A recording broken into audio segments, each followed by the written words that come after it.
Hey, gorgeous. So today I wanted to talk a little bit about wedding resources. So I know there's a lot out there. I know you can just pretty much type in anything online, and I definitely recommend you do that because there's so much you can find, even just on Reddit or just Googling wedding inspiration or just, specific keywords.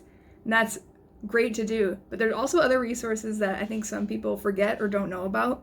If you are lost and feel like you need some ideas, these are just a couple things that I ended up using. One resource I feel like might get a bit overlooked is just your local library. The library is honestly a great place to get wedding resources, and a lot of the books are a little outdated, and I will say that up front, but I think I've mentioned in a past video, I found a book that was from 1999, and it was about like how to make floral arches and how to do this sort of thing. And there are a lot of ideas that I've seen, all over the internet. But the wedding industry, even though there are its trends and there are some things, you don't see as much anymore. Like I think it was talked about wedding wreaths, and I haven't seen wedding wreaths before. But I feel like it's a bit like fashion, where things go in and out, and some things come back and some things go away. Like, I saw geometric arches in a 1999 book. I didn't think that would be a thing. I thought that was very, new and modern, but it's out there. And there are books for basically everybody. Like, there are books about, like how to be a good maid of honor, how to be a good mother of the bride. Those are a little weird because they basically are just for the bride. So, not sure about those. I did read a couple where it's just kind of like, you get to do whatever you want because you're the mom of the bride. And I'm like, I don't know about that. Maybe if you're paying for the whole wedding. But even then, I feel like it was a little much, the few that I looked at. But there are some like about how to have a green wedding. There are some about how to have a micro wedding, how to do this, how to have, there's one, two brides to be, about how to have a lesbian wedding, or just, it was just someone's experience about having a lesbian wedding. Or you could just learn about the industry. I think one of the first books I read was basically about how the wedding industry is a sham. I need to look up what that book is called. If I find it, I'll just write it down here. Another thing about the library, so I haven't used it myself because a friend of mine has a Cricut. I called it a cry cut in a different video. She has a Cricut, and she was going to help me with that. But I found out that my local library, if you just go to it, they have a Cricut that you can just use. Like, I think you have to like do like a rental. Like, I think you need to set up a time slot to do it. But they have resources like that, or they have, paper cutters if you're doing your own invites.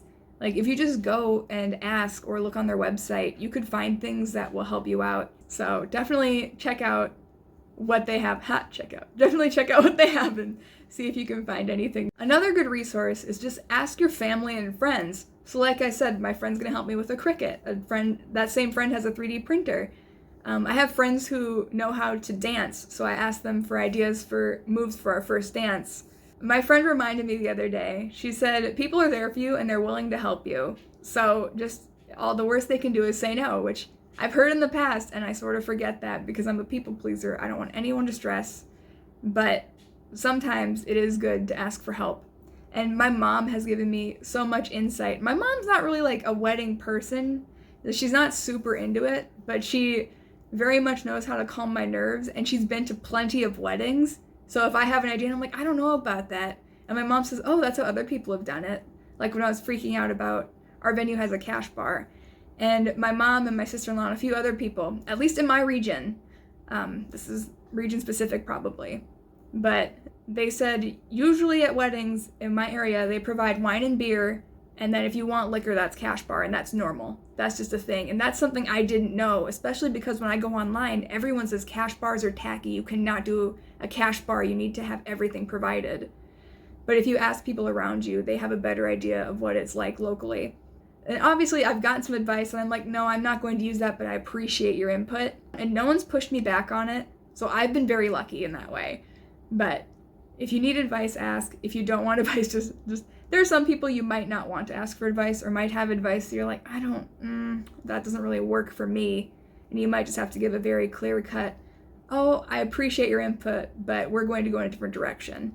Like I said, I haven't had much experience with that sort of thing, so take it with a grain of salt, but it's one phrase you could say that might help a lot. Another piece of advice when looking for vendors, so I definitely looked on The Knot, and I looked at Wedding Wire and a few other sites like that, but I noticed a lot of the reviews were very positive for basically every venue, and I was like, that's a little weird. So instead of just taking the Knot at its word, I went on Google Maps. Like, I found the venue on Google Maps, and I looked at the reviews there, and there are some things that I, like, dodged a bullet. If you're looking for venues, if you're looking for, you know, a day of coordinator, if you're looking for a DJ, if you're looking for all these other things, definitely look at Google Map reviews if they have them.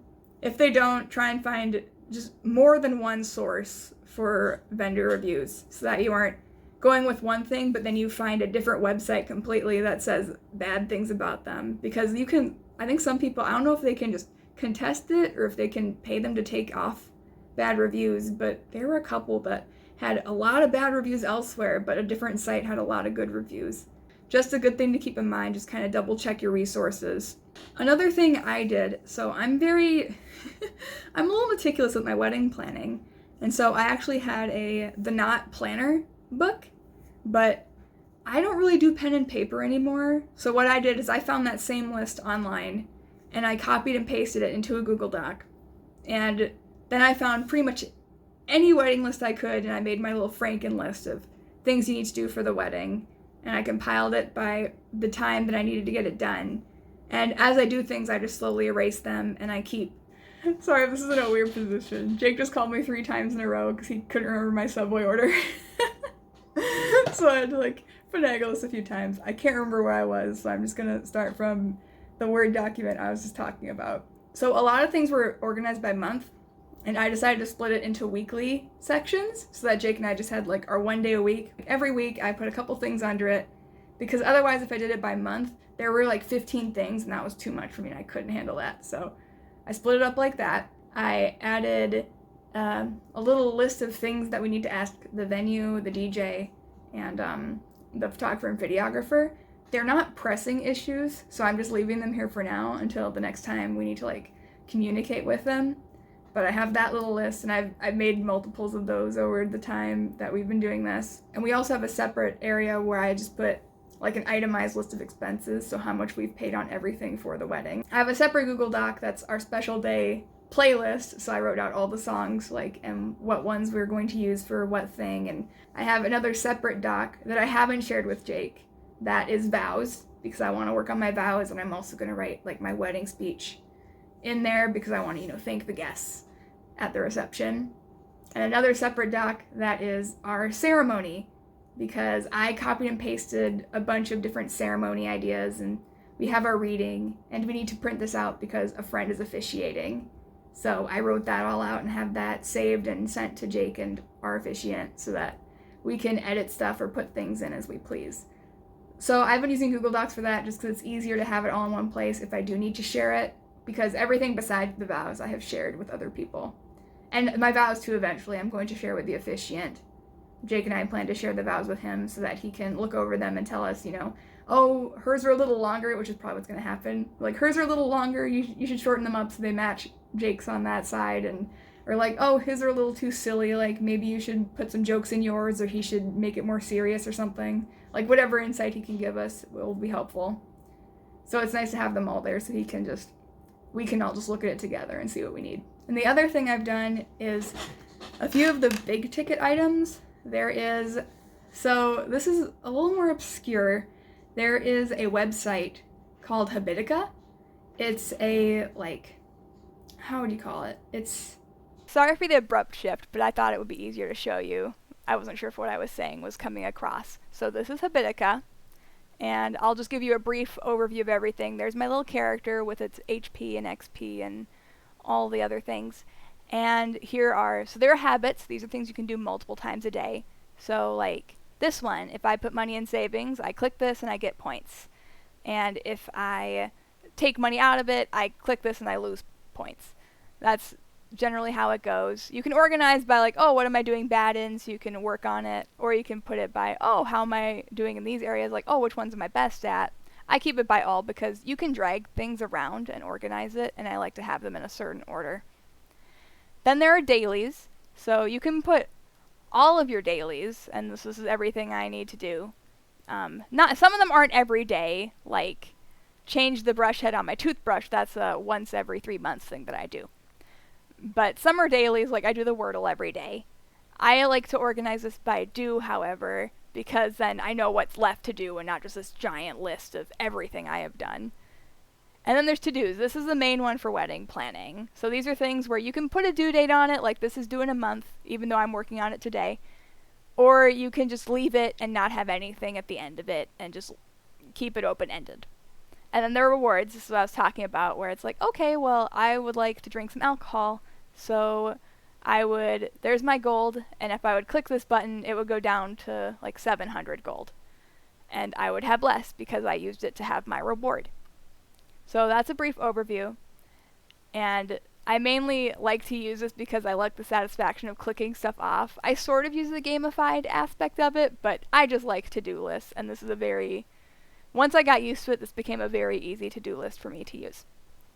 So, when it comes to wedding planning, I'll just open, and you go in the Discover Challenges, and you can just look through stuff, but we're looking for wedding stuff, so let's search that. And there's only one wedding challenge currently, and it's this one. Someone made it a long time ago, and they just kind of kept it because it's useful and anyone can use it. So the challenge is set up where, here's things you do 9 months out, and it kind of just goes from there, like 6, 7, 8. Some are in weird orders, but you can reorganize, like I said, you can move things around.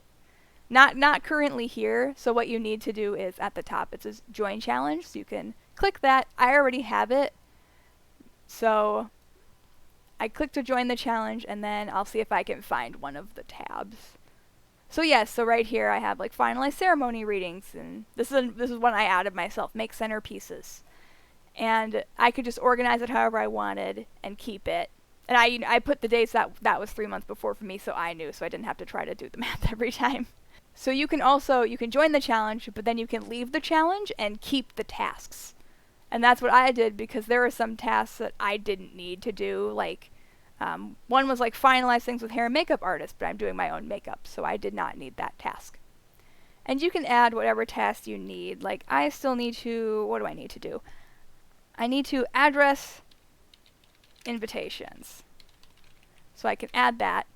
If I want to, I can put, I would like those addressed by a due date, and that will be the 30th. That's not for real. This is just a note.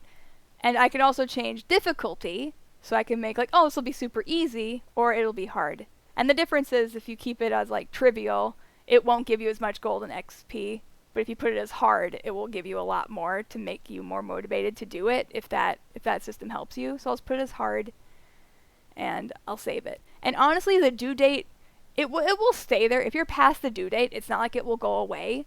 It just kind of gives you that constant reminder of like, hey, this is due, and if you go past the due date, this little line will turn red to inform you like, hey, you're past your due date. And I could drag this down to be like, oh, that's where 19 days from now, and put it in a certain spot, because that's how I usually organize it, but you don't have to organize it if you don't want to. I'm just very particular about how I like things to look. So that's Habitica in a nutshell. I hope that made sense. I really condensed the information in there because, this isn't a Habitica video, and I'm sure you could find other Habitica videos that go more in depth with this. And this is one tool I use for wedding planning. The other one is, this is the Google Doc I was talking about, where, I wrote down all the Tuesday discussion questions, things you need to ask the venue, what our day of timeline currently is, and I wrote all these sort of details, and all of our contracts and our expenses. Anything we really needed, I put on here. And I wish I had kept the full version of this list, but I honestly just delete everything as we do it, so I'm not overwhelmed by information, because this was originally very many pages. It's still like, it's 35 pages. So it can be a little overwhelming, especially because I have a decent memory, but I feel like I need to write every single tiny detail down or I will just completely forget it. So this is what I've been using specifically. I'm not sure if this will help you, but I just wanted to give you an idea of what you could potentially do if you want to organize things this way. And now I'll go back to the regular video. So those are all the resources I have used to help me plan the wedding. And I'm sure, also I just go online. I go on, the wedding subreddit a lot. I go on other websites and just kind of, Wedding Chicks sends me emails, so I see those, and there are a few other websites. I know some people do a practical wedding. I don't know if that's a website or is it just a book. I know it's a book. I can't remember if it's also a website. There's also like Offbeat Brides. I actually saw a lot of websites in the library books that I went through. Even some of the older ones, they're not even that old. They're like 2010 or something. They have websites listed in the back. Those can also be helpful. I haven't listened to it yet, but I also heard there's a podcast called Whispers to a Bride. I'm not sure if that's good or not. I've been watching a lot of wedding vloggers, which is why I started doing video diaries, because I really like watching wedding vloggers. And even though they don't seem to have too much info about the weddings themselves, it's a lot of advice style stuff, kind of like this. But it's nice to have an idea of what to look out for. And sometimes it's nice to get advice, because this is one of those events where you're just thrown into it and you don't know what it is really, besides your other experience with weddings, but you're not the one throwing the party, so you don't realize all that it entails until you're in it.